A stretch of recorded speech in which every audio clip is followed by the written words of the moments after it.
Please start the recordings. Good morning, everyone. Welcome to the Committee on Sanitation and Solid Waste Management. Anybody that desires to testify, whether you're here in person or on Zoom, you're welcome to sign up to testify. If you're on Zoom, you can go to our website and sign up there. If you're here, you can just see the Sergeant at Arms, and you can sign up to testify in the back at the Sergeant at Arms desk.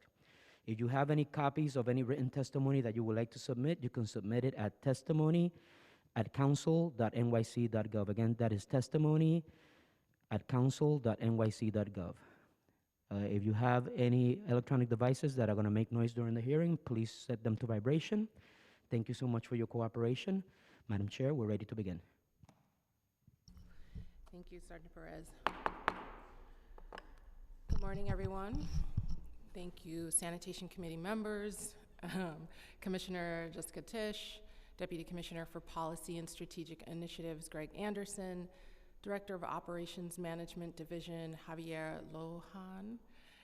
Nice to meet you. Chief of Operations for the department, John Chingasan. I'm sorry, I don't want to butcher your name. What's that? Ching. Okay. And others for joining us today. Welcome to the 9th Committee on Sanitation and Solid Waste Management hearing of 2022. Today we'll be focusing on DSNY's 2022-2023 snow plan, as well as the future of the city's sanitation fleet. We will also be hearing 2 related bills. The Department of Sanitation is vital not just for daily waste collections, but also plays an important role in providing emergency response and operations to New Yorkers, including annual snow removal operations across 19,000 lane miles of city roads with 1,500 snow plowing routes. I want to thank DSNY workers for their critical work in adapting sanitation operations during these emergency snow events, as well as other emergency responses such as debris removal during coastal flooding and flash flooding events. Last year, New York City had just under 18 inches of snow during the winter season, making it the second least snowy winter in a decade. That's about 10 inches less than the city's average snowfall in a season.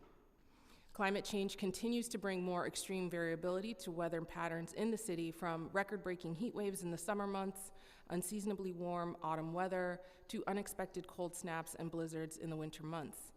As I read through the department's 2022-2023 draft snow plan submitted to the City Council, community boards, and borough presidents for review, I was struck by the scale of the undertaking and the comprehensive planning that goes into being prepared for whatever comes our way this winter, and I am eager to hear from you all on the preparedness for the next snowstorm.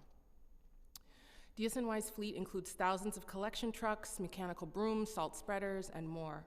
A strong, reliable, and sustainable fleet is key for effective sanitation operations across the city, and I look forward to learning more about the future of DSNY's fleet in terms of what is needed to operationalize strong zero-waste policies and what innovative technologies can help DSNY achieve electrification goals. Today, we will also be hearing 2 sanitation bills introduced by Councilmember Brannan. We have intro number 20 in relation to increasing penalties on chain businesses for failure to remove snow, ice, and dirt from sidewalks, and intro number 100 in relation to exempting or partially exempting seniors and certain persons with disabilities from penalties for failing to remove snow or ice from sidewalks, crosswalks, curbs, and other locations. I want to thank my team, Anel Hernandez, who's here. She's my Director of Climate and Environmental Policy, and thank you to the Sanitation Committee Task Force, Jessica Albin, Ricky Chawla, Andrew Lane Lawless. Thank you, Task Force. And of course, to anyone who's providing public testimony today. So now I will turn it over to our moderator to get us started.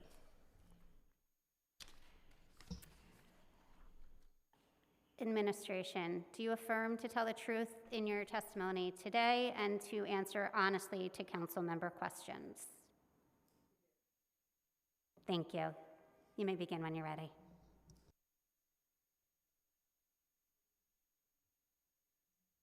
Thank you, Jessica. Good morning, Chair Nurse and members of the City Council Committee on Sanitation and Solid Waste Management. My name is Jessica Tisch, and I am the Commissioner of the New York City Department of Sanitation.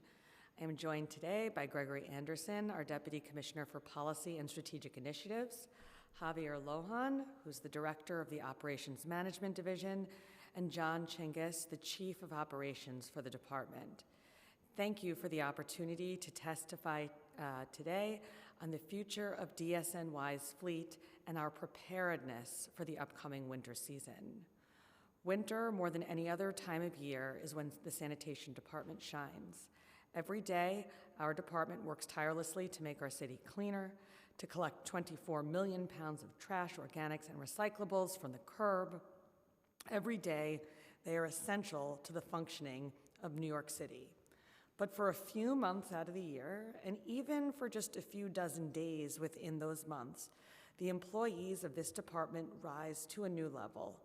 They keep our city moving in the face of tremendous adversity, and they work tirelessly to dig out our streets, bike lanes, bus stops, crosswalks, and public spaces from millions of tons of snow. I am very confident that this department will rise to the occasion yet again this winter. Before I talk about our preparedness for the upcoming winter season, let me address the first topic, the future of New York City's sanitation fleet. Our work at DSNY relies on a fleet of nearly 6,000 units, from large collection trucks and front-end loaders to small forklifts that move parts and supplies in our garages. Without this critical equipment, our workforce of nearly 10,000 employees could not deliver our essential services to nearly 8.8 million New Yorkers each and every day.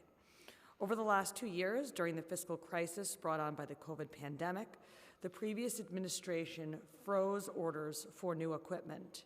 That means that we had 2 years with basically no new collection trucks or mechanical brooms, the core parts of our cleaning and collection fleet.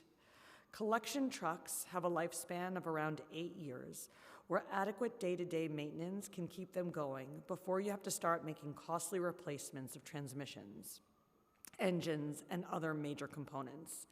That means that our fleet of collection trucks, on average, should be about 4 years old, some newer, some older.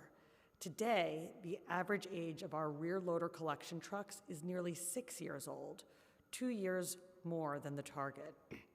All this because we put the brakes on the cycle of new equipment purchases. Once that process stops, it takes a long time to start up again. Production lines for trucks are booked several months in advance, and unlike standard cars and SUVs, our trucks are customized from top to bottom to meet the needs of New York City streets and DSNY sanitation workers. Once we place an order, it can take up to 8 months for the first trucks to roll into the city. Earlier this year, the Adams administration wisely began to restart purchases of new collection trucks. We advanced funding from future fiscal years to increase the number of purchased and locked-in lower pricing on an older contract ahead of looming inflation. We now have 296 new collection trucks scheduled for delivery, 36 of which have already been delivered. What does this mean for day-to-day operations? In general, we are able to adapt. Mechanics work through the night to fix equipment before it is needed on the day shift.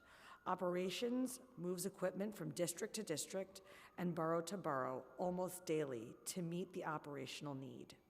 We are working to minimize the impacts on day-to-day operations and have been impressed by the get stuff done mentality our dedicated staff have embraced. We are working to turn the tide on these challenges. As I mentioned, we have 296 rear loader trucks on order from last fiscal year, and deliveries have begun arriving. We plan to order 167 mechanical brooms in the current fiscal year, and another 174 in fiscal year 2024. And we will order 50 dual bin collection trucks this year to replace units that are more than a decade old. We are working with the Mayor's Office and OMB to evaluate the department's capital budget and staffing to put us on track to right the ship in the coming months and years. Looking forward, we are also working hand in hand with DCAS and the Mayor's Office to achieve the city's ambitious climate and emissions goals. Already, DSNY has been a leader in reducing air pollutant emissions from our heavy-duty fleet. We were early adopters of advanced technologies to reduce particulate matter NOx and SOx emissions, and today we operate the cleanest heavy-duty diesel fleet in the country. We have tested hybrid and compressed natural gas trucks. We've worked with industry to develop new innovations to reduce idling and capture braking energy, and we have developed an industry-leading emissions testing laboratory. Today, based on positive results of early tests, DSNY is working to increase investments in electric vehicles. We have ordered another 7 fully electric mechanical brooms, building on a successful test of the first ever electric full-size street sweeper. On the collection truck side, we have ordered 7 fully electric rear loader collection trucks, 1 for each DSNY borough. These trucks have performed well on collection operations, although they have not had the range of power necessary to meet the demands of snow plowing. We are working closely with DCAS to plan for expanded electric fleets in the future, including adding new charging infrastructure and associated facility upgrades. A large-scale adoption of electric fleet will require substantial changes to our facilities, new or upgraded utility service, and additional space for charging trucks and equipment. We are working now on assessing these needs for the future. DSNY is fully committed to the city's fleet sustainability goals, and we will continue to work with our partners to move toward a zero-carbon fleet. Pursuant to Local Law 28 of 2011, DSNY submitted draft borough-based snow plans to the City Council at the end of September and issued final plans for each borough this week. I'll take a moment to highlight the core components of these plans. The department begins preparing for winter as soon as the previous winter ends. We evaluate performance, we revise routes, and overhaul equipment beginning in April to ensure we are ready for the following November. Each fall, we conduct snow training for uniformed staff to prepare for the coming winter. This full-day snow training program combines a classroom module on proper techniques and procedures with real-world driving training, with workers operating plows and spreaders on sector routes in the fall months. This training includes refreshers on how to attach plows and chains, how to operate in-cab navigation technology, and proper communication protocols over the radio. This year, we trained more than 6,700 employees over the last 2 months, and we will continue to train new employees as they come out of the academy. For this season, we have the highest sanitation worker headcount in years, giving us a deeper bench to be able to continue core collection and cleaning services while responding to snow events. And in the case of a large storm that merits a full-force response, we will have more plows out than at any point in the last 3 years. On the equipment side, we have a fleet of 705 large and small salt spreaders that are our first line of defense against winter weather. We also have 34 new large spreaders coming into service beginning in January that will replace the oldest units in the fleet. Salt serves 3 purposes in snow removal. It melts snow and ice that is accumulated on the roadway, suppresses accumulations, and helping to improve the plowability of the snow. We have more than 350,000 tons of salt on hand at 42 sites across the 5 boroughs, and we have contracts in place for the delivery of up to 600,000 tons this season if necessary. We also have 350,000 gallons of calcium chloride, which improves the effectiveness of road salt at lower temperatures. Since 2019, we have also pre-treated roadways with a salt brine solution that inhibits snow and ice accumulation, keeping roadways passable longer until additional treatment can be applied. Brine is only used in certain situations, and it is less useful when storms are forecast to start as rain and transition into snow. Brine is applied to roadways starting 48 hours before a storm, with an emphasis on hilly roadways, overpasses, and protected bike lanes. In storms with accumulations of greater than 2 inches, we deploy our collection truck fleet as plows to physically remove snow from the roadway. We currently have more than 2,200 plowable vehicles and more than 4,000 plow blades in stock. Even with the concerning out-of-service rates I mentioned earlier in my testimony, we are very well suited to be able to run even our largest plow plans this winter. This year, we're expanding our fleet of smaller equipment for treating protected bike lanes. In April, we announced the purchase of 47 new utility tractors to treat plow and clean bike lanes. And the first 12 of these units will be delivered next month. We expect the full contingent to be delivered by the spring, and we have leased 30 units in the meantime until those arrive. We also now, for the first time ever, have dedicated personnel for bike lanes, meaning we can operate more bike lane equipment during active snowfall.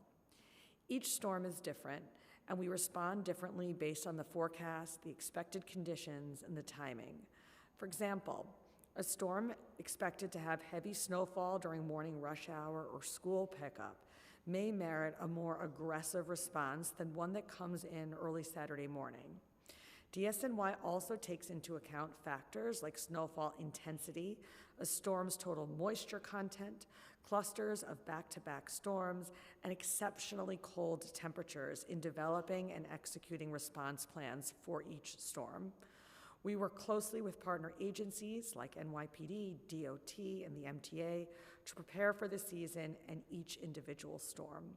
For example, NYPD sends escorts for some critical highway equipment. Earlier this fall, we met with the head of New York City Transit to reiterate the importance of chaining buses to keep them from getting stuck during heavy snowfall.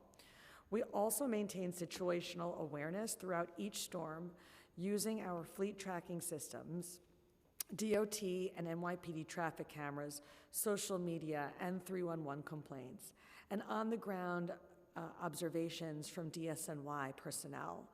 During a storm, New Yorkers can track our progress at nyc.gov/plownyc. Following a storm, DSNY assigns workers to clear bus stops, crosswalks, and other pedestrian areas. We have a fleet of 102 small skid steers that help us mechanize this work, but much of it involves manual shoveling. To assist us in these efforts, DSNY hires temporary snow laborers following major storms. These snow laborers work under the direction of DSNY staff to clear walkways for pedestrians. Recruitment for individuals interested in becoming snow laborers is underway, and we appreciate the assistance of the City Council in spreading the word about these efforts. Trash and recycling collections may be delayed during and after a snowstorm as the department continues to address roadway conditions and keep streets passable for emergency responders. This year, we will be focused on limiting those disruptions and pivoting back to collections sooner, in keeping with our efforts to get trash bags off the curbs sooner. The additional sanitation worker headcount that I mentioned before will contribute to this effort. We appreciate New Yorkers' patience as we carry out these critical services throughout the winter. As I mentioned before, I am quite confident in the ability of this department to once again rise to the occasion this winter. We are prepared, and we've got this. Before I address the council bills being heard today, I do want to address one piece of state legislation that passed the legislature earlier this year. The Buy American Salt Act would require all government agencies in New York State to purchase salt mined or hand harvested in the United States. New York City, on average, buys more than 300,000 tons of salt each year. That's 600 million pounds. We use two vendors, each of which has a large salt stockpile in the New York City metropolitan area, one on Staten Island and the other in the Port of Newark. They receive shipments in large ocean-going barges that hold 50,000 tons of salt per delivery, for a total of 6 deliveries in the average year. Much of this salt is mined in Chile. Delivering the same amount of salt in trucks from mines in upstate New York and the Midwest would require 10,000 long-haul truckloads per year. That is a substantial increase in the heavy-duty truck trips into the city and surrounding metropolitan region. As I described, road salt is a core component of our winter operation. It melts snow and ice, inhibits accumulations, and helps keep roads passable for emergency vehicles. Make no mistake, imposing this requirement would have a very real impact on our snow operations as early as next year. While the bill has exclusions if purchasing American salt, if this requirement is not in the public interest or would result in unreasonable costs, these exclusions are too vague. Simply put, potentially disrupting our long-standing supply chain for road salt is too big a risk. I encourage the governor to veto this bill. I will now turn to the council bills under consideration today. Intro 20, sponsored by Councilmember Brannan, would increase penalties for chain stores, including franchises, that fail to clear snow from the sidewalk following a storm. DSNY will always support any action that will have the ability to increase compliance to improve cleanliness and safety. But I do not support this particular bill. All property owners have a responsibility to clear their sidewalks, just as they all have the responsibility to keep their sidewalks clean year-round. I would support increased penalties for everyone, including businesses, apartment buildings, and other properties. This is a very basic responsibility that affects the safety and livability of every neighborhood in this city. Penalties for failing to clear snow and ice and failure to clean sidewalks are simply far too low, just $100 and $50 respectively. I understand the council's inclination to focus on chain stores, and I don't want to overly penalize small businesses. However, every business must keep their sidewalk clean and, when it snows, shovel the snow. If there are particular locations where you have had problems in the past, we can make sure to conduct proactive inspections following a snowstorm. However, I think this is too small a step, and we should be focused on increasing penalties for all violators.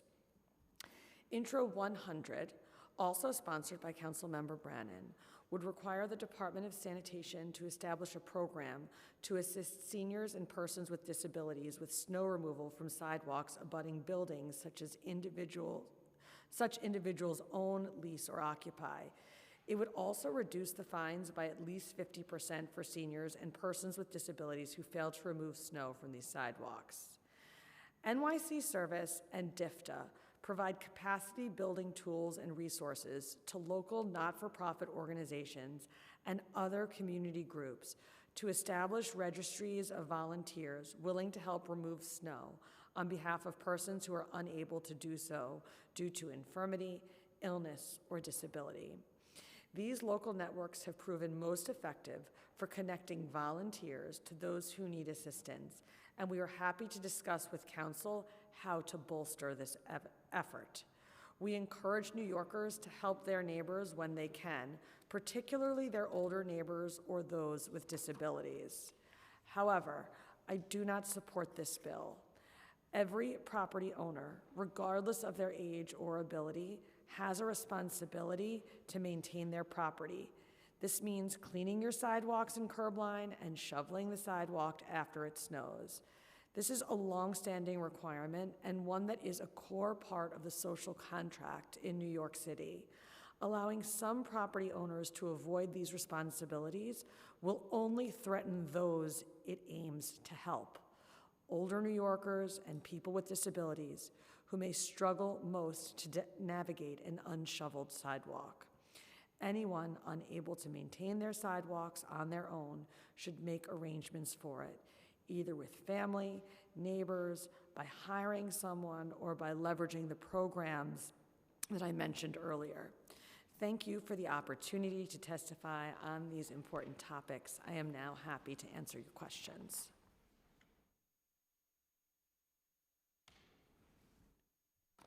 Thank you, Commissioner.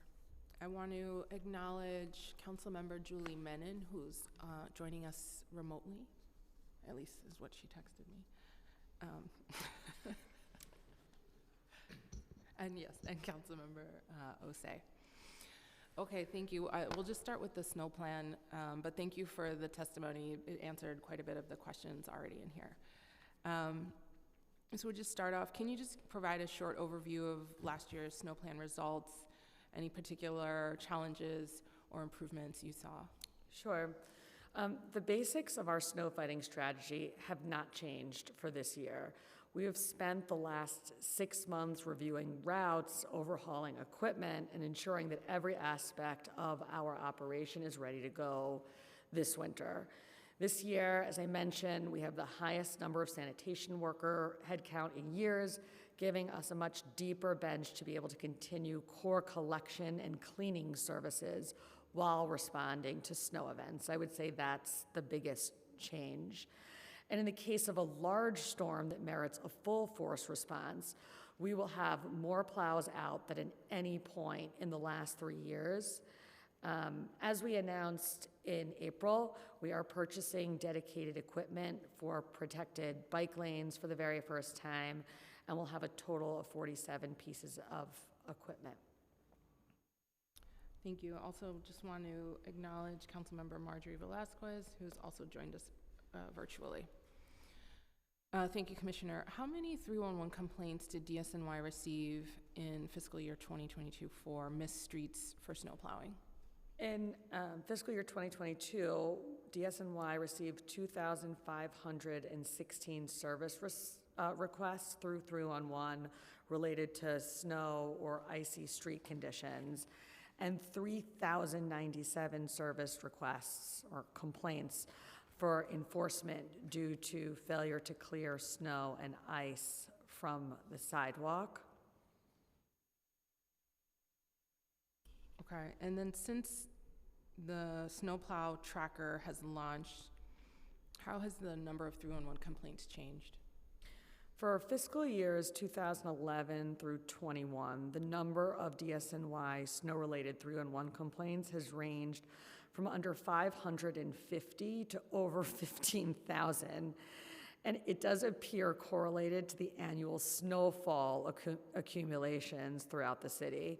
The National Weather Service has tabulated annual snowfall accumulations for Central Park by fiscal year, which can be used as a proxy of measure of snow season severity.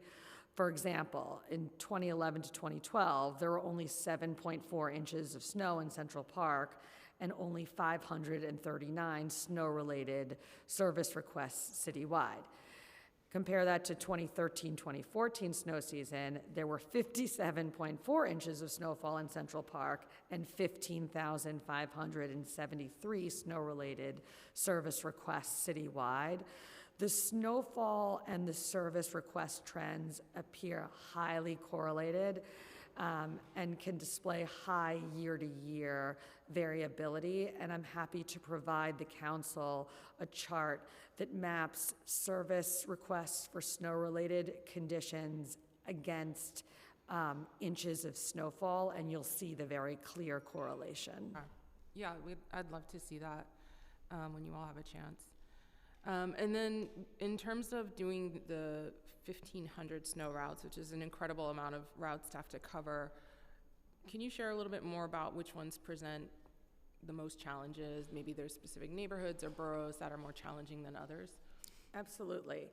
So there is no single neighborhood that is most challenging, but every part of the city presents its own unique challenges. So in Manhattan, for example, the orderly street grids make routing much easier, but the concentration of high priority locations like hospitals, schools, bus routes, and other locations, and the congestion can pose challenges, particularly when a storm hits at rush hour. In Eastern Queens, the vast geography and the various intersecting grids means that you have more equipment to get out the door and to keep track of over the course of a shift. and we have seen a lot of benefits there from the GPS tracking on our plows. In Staten Island and in the Bronx, there are hillier areas that require advanced pre-treatment and regular clearing to avoid having dangerous and slippery conditions. Our routing takes all of these challenges into account, and over the years, we've tailored and optimized our routes and our equipment allocations to meet the needs of each individual borough and district. Got it. You already talked a little bit about the equipment, the additional equipment that you all have ordered, and additional training, or the training that you've already started. Can you talk a little bit about the budget in terms of how much the city is planning to spend on salt and salt spreading this year? The majority of the snow budget that we have is used to support overtime labor by uniform and trades employees, mechanics, for example, auto service workers, who often work 12-hour shifts for several days straight when responding to a snowstorm. In the FY 2022 budget, spending was broken down by $60.6 million on personal services, $31.5 million for salt, calcium chloride, and other supplies, and then $13.2 million for vehicle parts. The current FY 23 snow budget is $96.2 million. We do not anticipate additional budget needs for the 2022-2023 snow season at this time. The actual spend is driven by the number and the severity of the storms in a season. So if we have a more active season, we may have to look at increasing the snow budget in the January or the executive budget plans. However, we certainly do not anticipate any resource constraints that would impact our response. Great, that was my follow-up question. Thank you, Councilmember Williams, for joining us. For the night plow shift, can you share how many sanitation workers on average were scheduled for night shifts in FY22, and how many on average would you schedule for FY23? DSNY employs sanitation workers, as you know, on all 3 shifts during winter operations to ensure a constant state of readiness to deploy a snow response. These minimum staffing levels are determined based on staffing levels needed for a spreader storm response. That means a big storm response. Minimum sanitation worker staffing levels for the previous and current years are as follows. For the 12 to 8 a.m. shift, the 2021-22 season, we had 342. For the 2022-2023 season, we are planning 606. The 6 a.m. to 2 p.m. Shift would be the 4 p.m. to 12 a.m. shift would be 606 for both years. It's the same number. And on the 6 a.m. to 2 p.m. shift, we would have the balance of available personnel. Great. For streets where the outdoor dining sheds haven't come down, it's a hot topic right now. Can you share more about how that impacts your operations? Yeah, DSNY has made route adjustments over the past year or two to accommodate changes in roadway conditions due to the city's open restaurants program, which includes dining in protected roadway seating areas. Where necessary, DSNY uses smaller equipment to salt and plow streets, in particular those streets that have very narrow roadway width due to roadway dining. So just to be clear, that would be like a naturally narrower street that also has dining. So by no means the majority of city streets.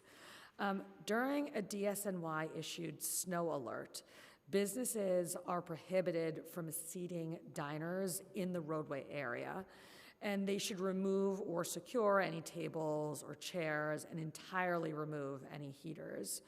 Restaurant operators should sign up for Notify NYC to receive snow alerts and all snow-related updates. When there is a forecast of snow accumulations of a foot or more, DSNY may require that restaurants remove or consolidate their roadway setups to have smaller footprint along the curb to facilitate safe and effective snow removal. In the event of a significant snowfall, restaurant operators on the right-hand side of the driving lane may experience a ridge of snow alongside the roadway barriers as plows push snow to the right. Great. You mentioned about the trainings you're doing, but just could you just restate how many refreshers or new trainings have been carried out for sanitation workers so far this year?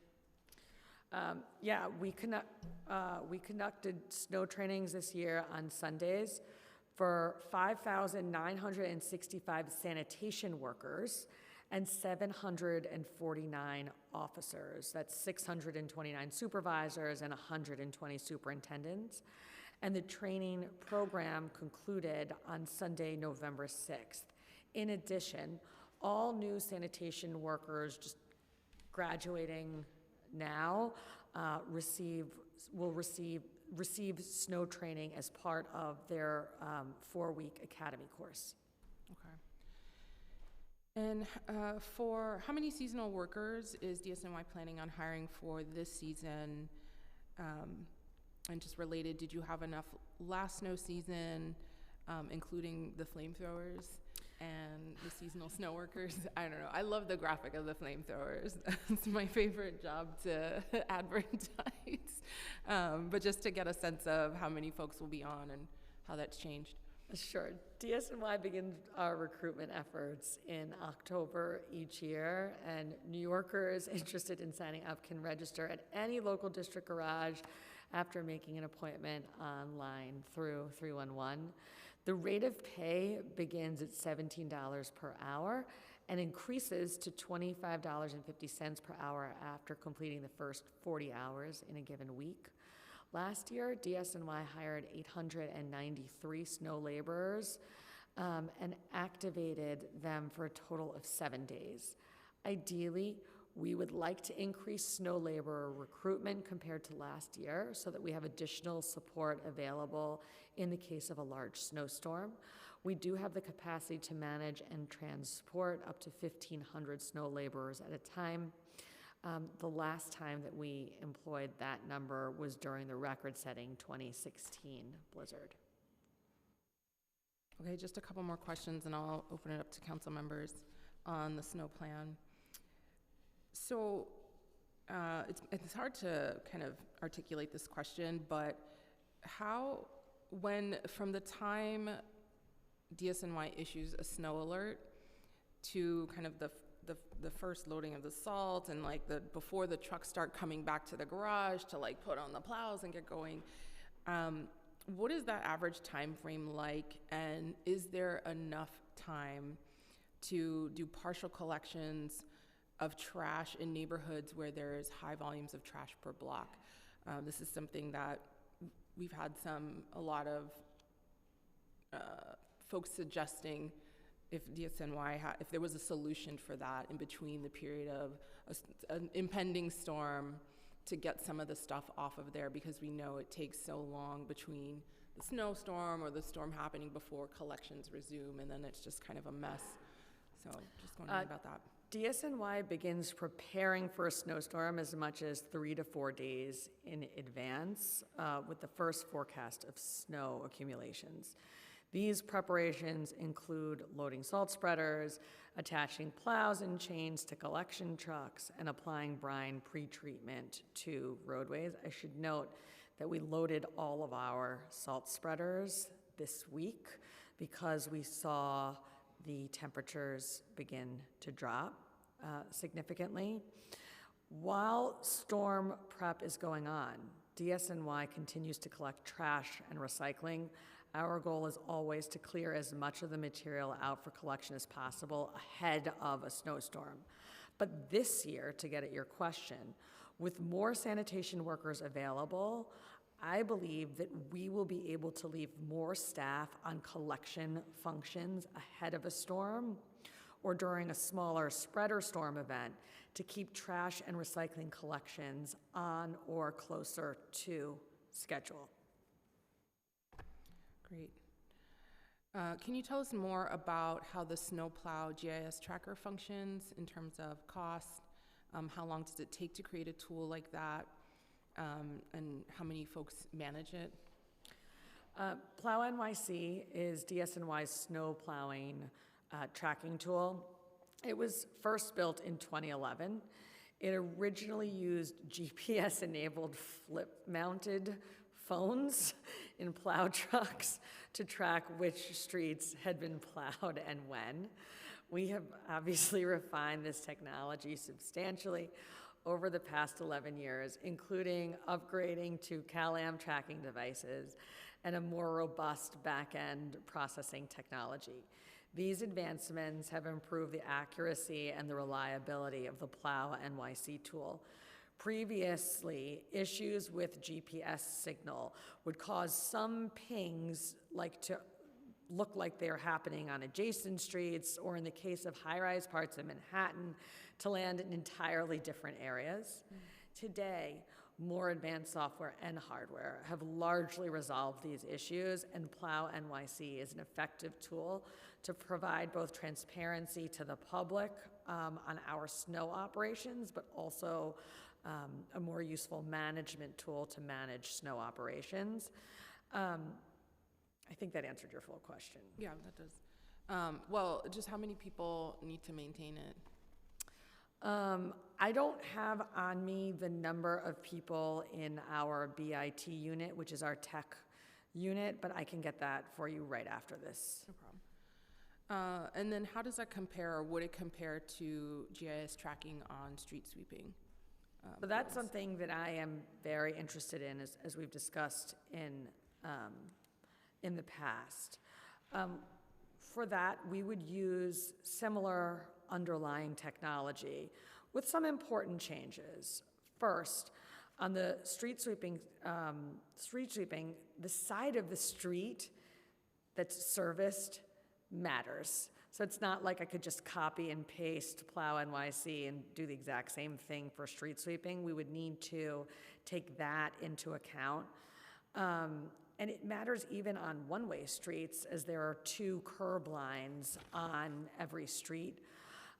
For plowing, our initial goal is often to create one passable travel lane, and we will return afterward to widen out the travel lanes.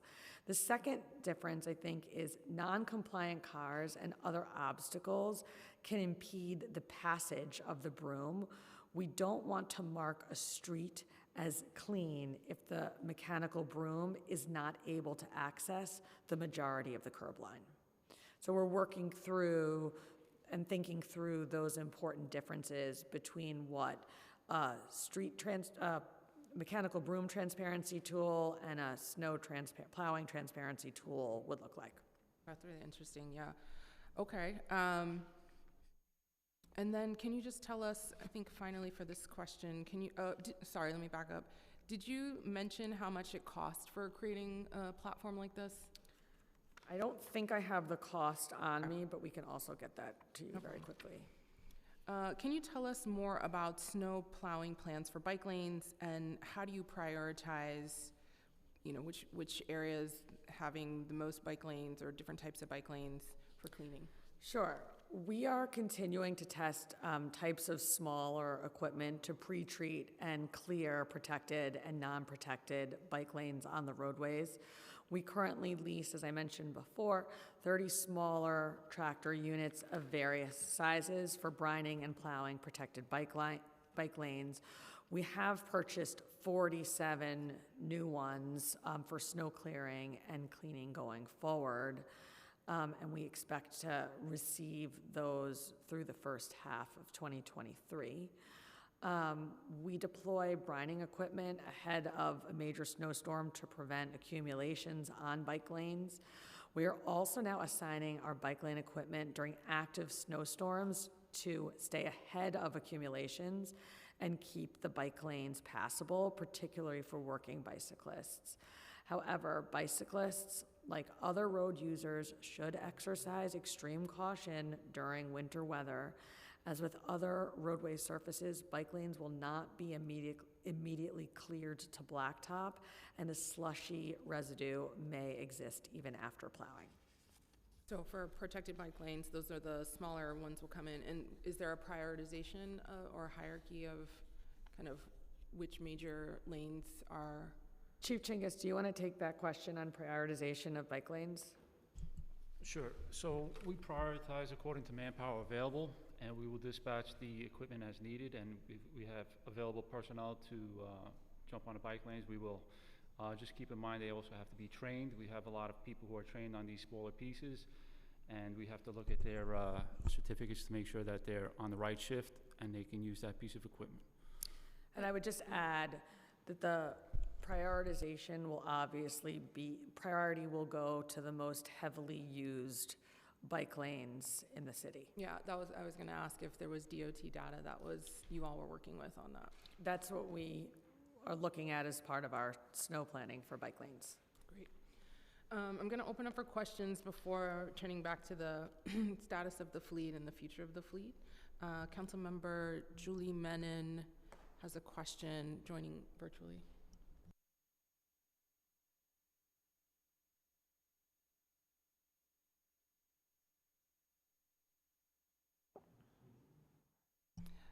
Sorry, Councilmember Menon, we gotta have quorum before we take questions virtually. Councilmember Osei. Good morning. Thank you, Chair. Good morning, Commissioner, and the entire Department of Sanitation. Not the entire Department of Sanitation, you know what I mean, whatever. The first question that I have is, when a snowstorm hits, conditions around someone's property can present as obstacles for older adults or seniors, as well as those with disabilities. How will DSNY tackle and prioritize customer service complaints from older adults and disabled New Yorkers? And I know that you opened up in terms of how no matter the age and disability that someone has, if they own the property, they do have the obligation of fixing or shoveling the snow and salting the ice. But I do receive calls from seniors during our snowy season about their streets being iced over. And is there a priority that DSNY takes in terms of alleviating those problems? So the first thing to know is I am a very data-driven person. And there's two things going on here.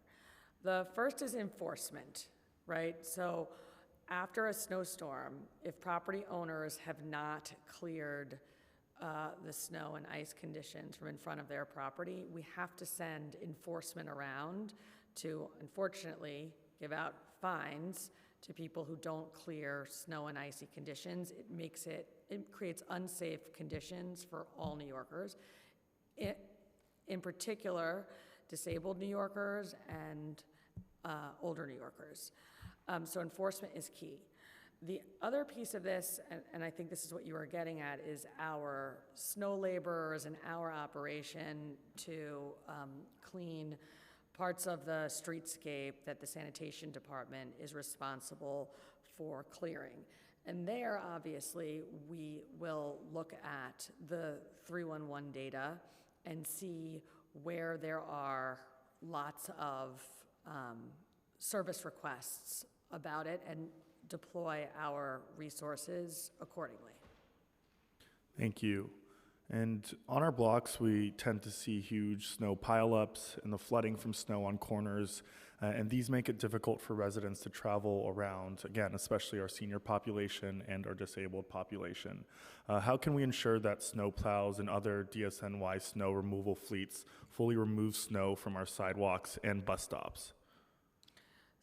So our snow removal really focuses on the streets, like plowing the snow from the streets. And for the sidewalks, again, it is largely the responsibility of the property owners to clear snow and ice conditions from them. And we will have our enforcement teams out there. We also will have our snow laborers out there to clean snow and ice. But there is no way for a department of 10,000 people to clear all snow and shovel all snow and ice conditions from New York City streets. That is why it's a shared responsibility, and property owners are required to shovel in front of their property. And what's the fine that one receives if they don't shovel their property? $100, all right? $100. Yeah. I'm just thinking about, some vacant lots that exist in my district where, it's probably these developers that are millionaires to own a plot of land like that, that $100 probably doesn't hurt their wallet to not shovel or hire someone to That's why I to shovel, testified. right? That's why I testified earlier that I think that the fine structures around failure to remove snow and ice conditions in front of property, and just as much so, cleanliness, failure to sweep or clean 18 inches into the curb, are just too low. The cleanliness violations in the last council were reduced from $100 for a first violation to $50. And then, people wonder, why we have the same property owners, having the same dirty conditions in front of their stores. That's why there's no real consequence for not maintaining that important part of the social contract. And I have a bill that I'm pushing to increase that, especially for large complexes. Hopefully we can throw in snow in there. I guess the last question I have is, what is the plan for DSNY after a snowstorm to remove the extra snow? You know what, scratch that question. Is it possible for either the council to work alongside DSNY on working on a mechanism that identifies frequent bad actors that every single year they're not doing anything about their snow, and work on a system of, either finding them more because they are consistently not, shoveling and salting their sidewalks, or even, working with maybe some district attorneys or other agencies or officials and holding them accountable on their frequent bad behavior. Yeah, I obviously I'm open to working with you and your colleagues on anything that will improve the quality of life and the safety for New Yorkers, especially in the context of repeat bad offenders. But I do think it all starts with the fine structure. And I think it is very clear to me that both for cleanliness functions and snow and ice removal, that the fine structures are out of whack. And I'm very interested in working with you on correcting that. Not because I believe in enforcement for the sake of enforcement, but I do believe in enforcement for the sake of asking New Yorkers to adhere to the very basic requirements around cleanliness and snow removal. Thank you. I have one more question, and we could do this later, but you are famous in my friend group chat for your quote on rats. I would love to, meet up with you sometime after this and get a video so that they could see you in the flesh doing it too. But thank you. I was worried that you were going to ask me to deliver my line. Taylor Swift doesn't sing her songs for free. We'll talk after. Thanks, Councilmember. I do want to ask a question on behalf of our virtually participating council member who's not able to ask the question because of our weird laws right now with this. But in the adopted fiscal year 2023 budget, $96 million was allocated, which is lower than the $109 for FY 2022.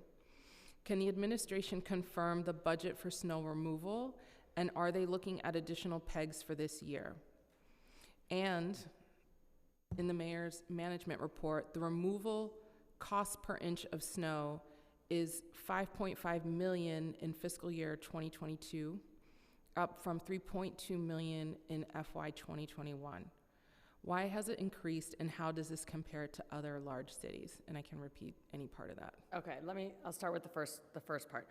I can confirm that the budgeted number for the snow operation is correct. And that is actually not set by us or by the administration. It's set through the city charter, which says that the snow budget for a given year is the average of what was spent in the previous 5 snow seasons. And so that's how we got to the budget for this year. I also can confirm that we do not anticipate needing additional budget for snow season, but this administration has been very clear that should this be an outrageously snowy year, or if we require more money for snow operations, that this is not going to be an area where we're going to look to penny pinch or save.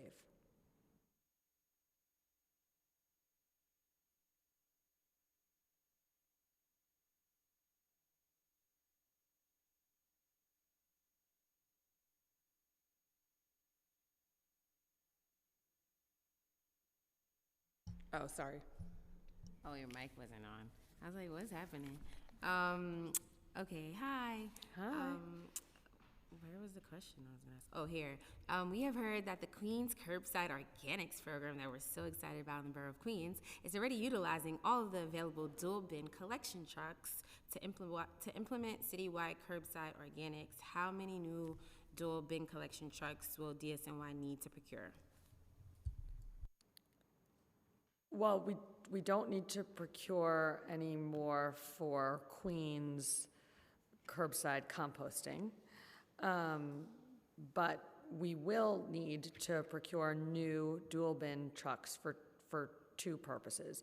One, to just natural life cycle refreshes to keep the fleet younger and healthier, and 2, if and when we contemplate an expansion of curbside organics service.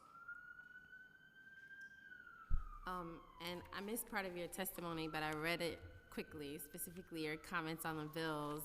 And I agree. I think, DFTA, NYC Service,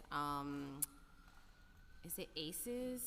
Is ACES the cleanup crew? Yeah. ACE, they help. I know we fund them, and so I do think, maybe as a council, there's different apparatuses we can use to support seniors and individuals with disabilities, but I am disappointed that you don't agree with the penalty reduction for seniors and people with disabilities. I think that the structure should be changed, and for folks who can afford to pay a fine, they should pay a fine, but I have a community of a lot of seniors. Some seniors are living in these single family houses on the corner with very huge sidewalks to shovel, and it's very difficult for them if a young person doesn't come and stop by and ask to shovel or whatever. It's hard for them to get people to shovel their snow. Even in my office, we have a list of seniors that we know about, and we try to deploy people there when there is a snow event.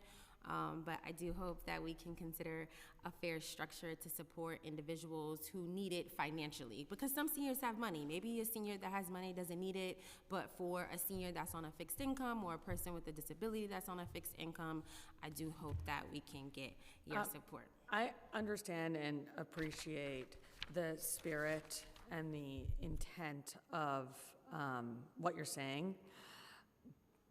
I am an incredibly practical person, and I like to find practical solutions to practical problems, but I also see very practical challenges just to administering something like what you're proposing. How would we even know when we go to a property oh, this person should get that level of a fine because they're this age and they have this income, and this person should get another type of fine? That's the first thing, practical implementation of that type of program. The second thing I would say is that if we gave people a pass on shoveling in front of their property, it actually creates a bigger problem for those that we are trying to help. Because seniors and people with disabilities, they will suffer the most from property owners not cleaning or not shoveling their in front of their property. So I hesitate to support the bill as written for those two big reasons. No, I appreciate that, and I'm rather practical in terms of government implementation because we have really smart ideas as council members, but when it goes to the agencies, sometimes it doesn't make practical sense in the implementation phase. And so maybe this is something that could happen on the back end. So, you know, you have a guy out there, he's an enforcement agent, he sees that someone didn't shovel their snow, he issues a ticket, fine, no problem. But maybe on the back end, if there's a process, maybe something could be written on the ticket that says, if you fit this criteria, you can call, or you can, I don't know if Oath also deals with your tickets as well on the back end. I'm happy to talk through how we can make it practical, because I do hear what you're saying, like how would a random enforcement agent know who to give a ticket to or who to give a pass to? And I don't want to give people passes, I just want to provide a resource for them if they need it to be able to have some type of relief. And I do agree that when people do not shovel, it causes problems for those who are pedestrians and walking the streets, which is why I do think as a council, maybe we should look at other resources for people that cannot shovel their snow, because it is a challenge for I mean, we have on our list, we have over 200 people that we know of. I'm sure there are more people that don't even know we keep a list of seniors and folks with disabilities that need help during snow season. But to me, that's a lot of people randomly to have that don't have any ability to shovel snow. They don't have family members. There's no resources for them. And then the last quick question, also in my district, as you know, we have a lot of side streets. Some streets, I believe, should be one-ways. It's a DOT problem, not your problem. And so I know sometimes it's really hard for the vehicles to get down these streets. So we have had instances during a snow event where certain side streets are not shoveled. So just wanting to make sure that all of the streets are prioritized in reference to usage. I know you have to clear the main streets where buses and things go, and I understand that, but making sure that we don't leave some of the very side annoying streets. No, I agree with you. without And love. I think this year, we are in a better position than we have been in years past to deal with those narrower streets because of our investments, the investments we've made in the smaller equipment specifically for the narrower streets and bike lanes.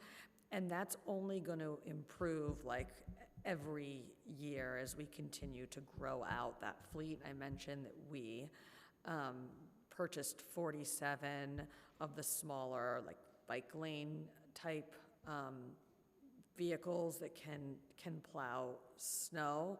Last year was the first year that we used those types of smaller vehicles, and we're hoping to improve this year on the level of service over what we did last year, particularly on the narrower streets. Thank you, Councilmember Williams. I do agree that maybe we need to look at how other agencies that work with seniors can support that. And I know Councilmember Farias is really interested in this issue as well, so maybe we could work together on something. I'm gonna turn now to the current status of the sanitation fleet. You've answered a handful of things in here, so I'm trying to jump down to get out some new questions. Can you tell us why many of the collection trucks and dual bin collection trucks are not currently in actual service? Sure. The current out-of-service rate for rear loaders and dual bins is 26% and 27% respectively. As I mentioned, Chair Nurse, in my testimony, the department was not allowed to buy any new trucks or basically no new trucks for the 2 years during COVID, leading to an increase in the average age of our heavy-duty fleet. Older trucks go down more frequently and are more labor-intensive and time-consuming to maintain. That, coupled with reductions in automotive trade staff, this has increased our out-of-service rates. Thank you for that. And just to clarify, I'm sorry if you've said it multiple times, but how many dual bin collection trucks is DSNY currently utilizing for the Queens program? 110 110. dual bin collection trucks for the Queens curbside composting. Thank you. And they're great, I should also say. They allow us to do this so much more efficiently, in particularly in areas where the volume is lower. Okay. And just as it relates to the fleet, how have the FY23 budget cuts of garage utility workers impacted the maintenance and operations of the sanitation fleet? They actually haven't, they will not impact us for this snow season. And that is because we have a higher sanitation worker headcount than usual. So for the purposes of snow season, when the garage utility workers are most needed, we will have 2 garage utility workers. Like, we will not have the cuts during snow season. And that's a decision that I made early on, like, I think as part of our initial snow planning conversations. And this is kind of off the cuff, but when I read your testimony, heard your testimony about the average life of a vehicle being about 4 years, that kind of was a little bit mind-blowing, because it seems... Well, it should be 4 years. Should be, right? That's the target. It was just a little bit mind-blowing because they're, I imagine, incredibly expensive vehicles, and as you mentioned, they're customized. Is there something that the department could be doing to prolong the life of these vehicles? I mean, I know that there's wear and tear, and there's tremendous wear and tear on these vehicles. Remember, like, some of these some of the vehicles can be out, like, on a snow day, like 24 hours a day. And like on a normal collection day, they could be used on like 2 different shifts. So they're used all the time. There's unusual wear and tear given the purpose. The useful life is 8 years. We'd like to see, which is more than 4. 4 is what we would like the average age of a truck on our fleet to be. so the wear and tear, is it tied to the engine? I mean, what are there, like, a particular type of wear and tear that's more damaging than others? I know I'm getting really granular, but it's just, I'm just Greg, wrapping my mind would you like around to take it. this one? Greg loves talking about this. I want to hear Sure. about it.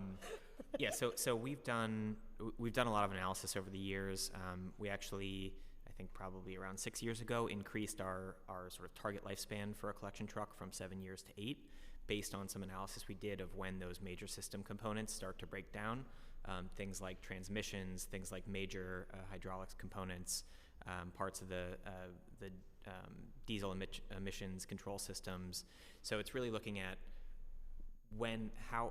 how long are trucks down, how often are they down, and how does that trade off with the amount of work and parts that you're putting into them. So we think 8 years is the right number. We continue to work with the administration, with OMB, with DCAS Fleet, to look at our maintenance cycles, look at our preventative maintenance, try to refine that. But that's where we think we need to be, and right now we're way over that number. It's just mind-blowing information. Okay, so we're going to turn to the future of the fleet. Councilmember Williams touched on the Queens Organics program, but some of the follow-up questions were related to the cost of these trucks, the procurement timeline, and how much funding you would need in the following fiscal years to start to phase into a full citywide program. So, are you asking specifically Yeah, about the curbside organics. But are you asking specifically about the dual bins? Dual bin trucks, Okay. yeah, sorry. So, right now in Queens, as I mentioned, we're using 110 dual bins per day. To expand the program in the ways that you're contemplating, we would need an additional 112 dual bin trucks on top of the current fleet count. We would use those dual bin trucks particularly in lower density parts of Brooklyn, Staten Island, and the Bronx, where the hybrid collection model really works. Each new dual bin truck costs approximately $450,000.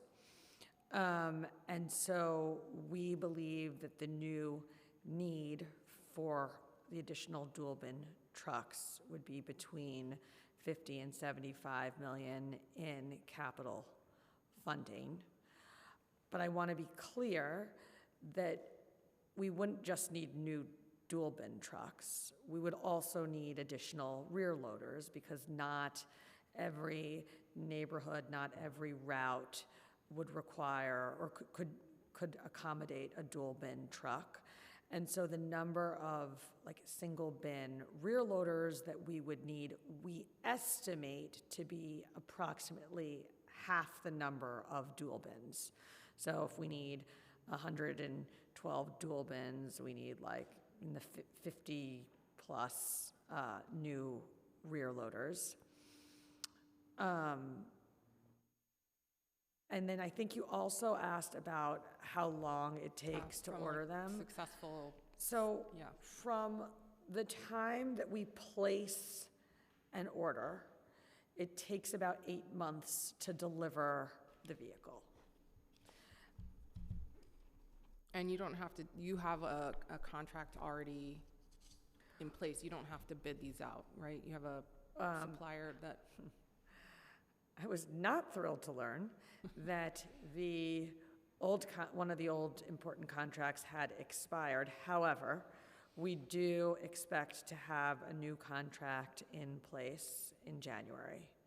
So, but once that's in place, it's not like every time you want to do an order. correct, you just gotta do buy a off bunch of that. stuff. We're doing it that way, so you can just buy off of the contract. So just to confirm, to achieve the full citywide program as you are envisioning it, with a combination of dual bin and single or rear loader trucks, you're looking at 50 to 75 million, which would be 112 additional dual bin on top of the current fleet, and also 50 to 60-ish rear loaders. Correct, dual bins plus rear loaders. So if the total cost for dual bins is $50 million, we would need an additional $25 million for the rear loaders, because it's about half the number. Okay, very helpful. Okay. 50 million for dual bins or 75?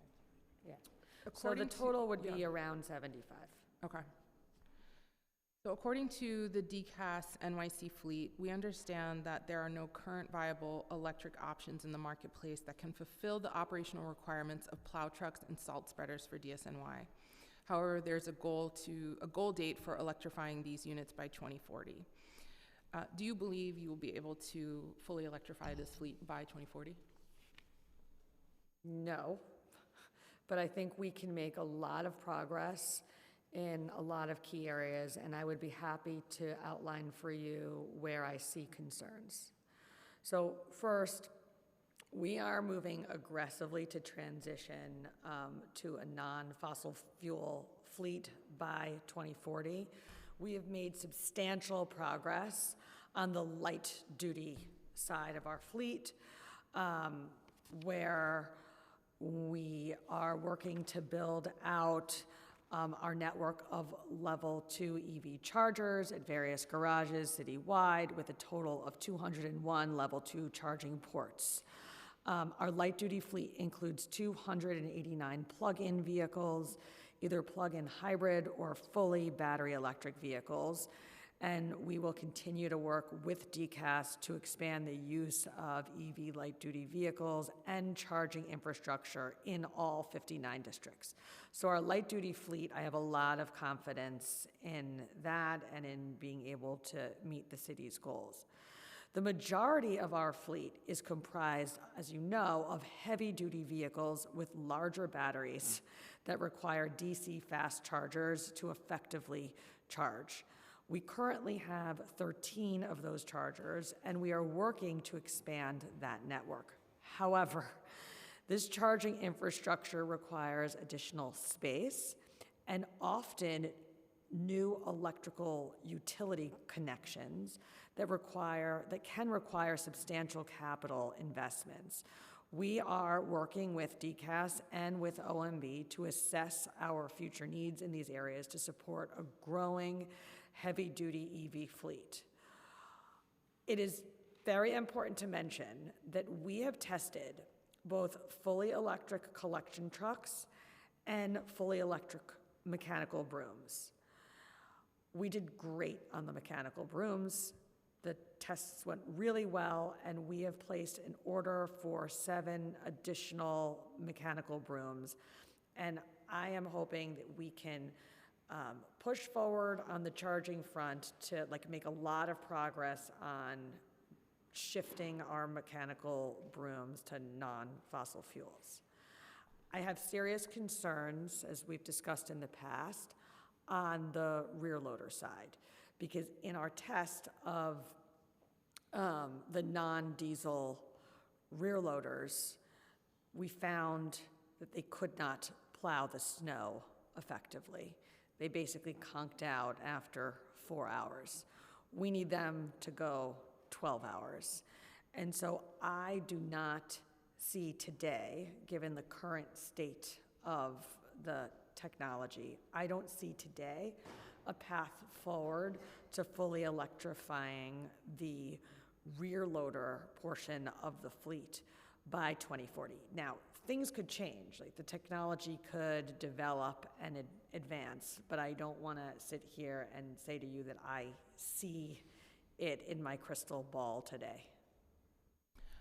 And for the super fast charging, I'm sorry, I didn't know the terminology. You called them fast batteries? I forget Fast what you chargers. said. Fast trackers, yeah. You said you have 13 of those. Are those concentrated in a certain area or a certain set of garages, or are they kind of spread out? Greg's going to take that one. Good. Yeah, so those are DC fast chargers. DC stands for direct current, so there's a inverter involved as well. It's much more complicated technologically. We are, as the commissioner mentioned, ordering 7 fully electric mechanical brooms and 7 fully electric collection trucks, and those will be spread across the 7 DSNY boroughs, 2 boroughs in Brooklyn, 2 boroughs in Queens. So we are trying to have that geographic spread there. As the commissioner also mentioned, there are some constraints on space and on the utility connections that sort of drive where it makes the most sense to put those in. We want to put them in where we have particularly newer garages that have the utility set up to have that extra load. So that's where we're focusing our efforts, but we're working very closely with DCAS to try to put those in as many places as we can. And just a couple follow-up questions. Is sanitation or the administration working with the state to pull some of that money for EV infrastructure upgrades for garages potentially? Yeah, we obviously look at any state and federal grant opportunities and have leveraged those in the past and will continue to do so. Do you have anything to add to that, Greg? And then just related, maybe we've talked about this before in a previous hearing, but I know when we visited a garage earlier this year and we spoke about the challenges with electrification, some of the workers mentioned that just need new training. There's a whole different type of maintenance for those vehicles versus others. How are you all kind of planning for some of that challenges within staffing? Yeah, that's a great question. And I think one of the potential benefits of electric vehicles is actually lower maintenance. You have fewer moving parts in an engine. You have an electric motor instead of a gas or diesel engine. So I think there are some benefits there. As we are in the transition process, we have to make sure we have the capacity to maintain both the the fossil fuel powered fleet as well as the new electric vehicles. So with, you know, the mechanical broom and the collection truck, obviously only having one of each, there's not a lot of experience maintaining those. As we get more, we think we'll develop that experience. We'll bring the vendors in to provide the proper training to our automotive trades workers and make sure that they have everything they need to do that. Awesome. I just want to recognize Councilmember Botcher. I don't know if Councilmember Farias was able to join us as well yet, but we'll keep working on that one. Okay. And in 2020, DSNY began piloting a fully electric garage truck in Brooklyn. Is the electric truck still operating as expected? And what, if any, complications have arisen during the pilot period? So the testing of that truck concluded in May of 2022. I think we just discussed some of the real challenges with that testing, particularly around snow.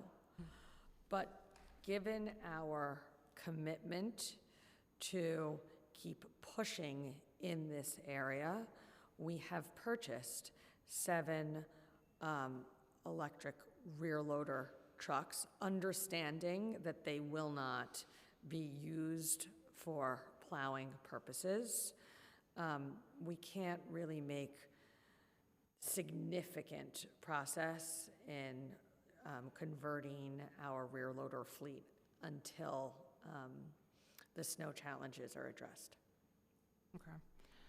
You've answered a couple of my additional questions. Just to reiterate, if you've already specifically mentioned, has DSNY added any additional fully electric street sweepers to its fleet since 2021? We are in the process of ordering 7 additional electric mechanical brooms. The anticipated delivery for those is Q4, is 2023, right? Sorry, that's fiscal 2023. Yeah, that's what I thought. Fiscal year 2023, that's this spring. Just to pick up on your last question, we're using federal EV grant funding to support this purchase. Okay.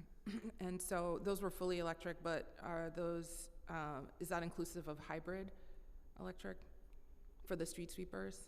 Or would they be fully electric? I have it back here. Do you know that off the top of your head? I have it right here. Yeah, we do. So for the current fiscal year, we do have 7 of the fully electric, and then we have some on order that are hybrid. Yeah, I can pull it for you. Yeah, we'll look that up and Okay. get it to you in a few minutes.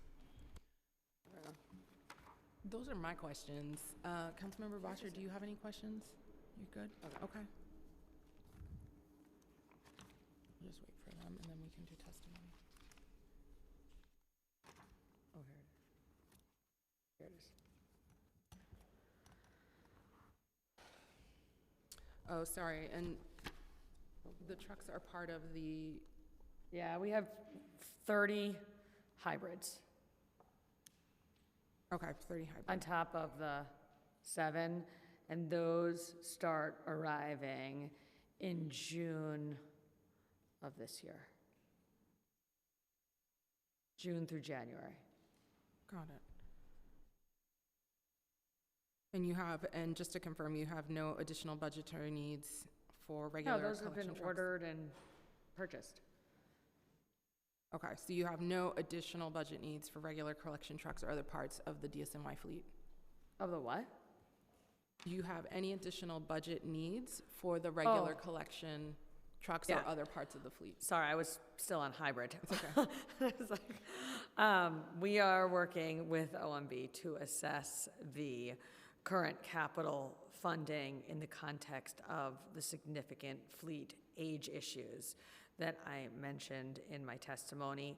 It also highlights the importance of maintaining a level buy cycle as part of the long-term capital budget, because I can tell you that those 2 years of buying virtually no new rear loaders really, it's like hurting us. Right. Well, those are our questions. Thank you so much for